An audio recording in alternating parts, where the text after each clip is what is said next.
Good evening, Professor Spencer and my fellow classmates. My name is Steve Brinkley, and I'd like to share with you all my article review for this week. So for this class, I chose the broad topic of management styles.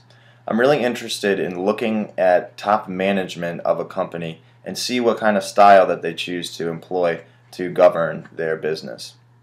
Now for this article review, I chose an article from a man named Samir Limbar, who is from a small town called Nashik in India.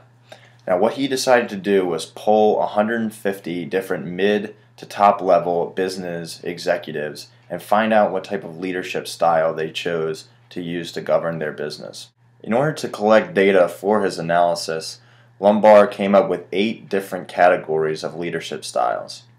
I'll give you an example of one of them that he hypothesized would be the most widely used leadership style for executives. It's known as missionary style leadership. And this is a leader he defines as someone who is focused primarily on establishing harmony in a business. I would kind of look at this person as a mediator and somebody that's not really going to have an authoritative role, kind of a democratic role in leadership. Within his study, Limbaugh also wanted to see what type of conflict management styles executives were using. The 4 different categories of conflict management styles were resignation, withdrawal, diffusion, and appeasement. Now you'll see that the main focus of these conflict management styles is avoidance of a problem. This is a very passive, all 4 of these terms are a passive way to deal with problems that executives might have.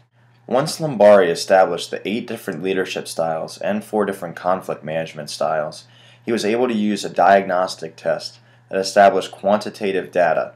And in his article, it shows a very easy to read mean scores of all the different executives, which shows their leadership styles in comparison to their conflict management style. Ultimately, his test results would prove that his hypothesis was correct, that a missionary style was the most favorable leadership style of top executives. Now looking back, a couple points that I can take away from this article was that it was a very concentrated quantitative analysis. I believe not only was the study, because the study was conducted in another country, but also because it only sampled 150 different executives, that you can't really universally apply what his conclusions were to the whole entire business world. Now I think his test would have had more validity if he chose to administer his test to executives not just in one specific city, but he could have also gone into different cities in India and polled a different variety of business executives. I'd like to thank you all for watching my video. Please feel free to leave any feedback or comments, and I look forward to reading or watching some of your videos. So thank you all very much and have a good night.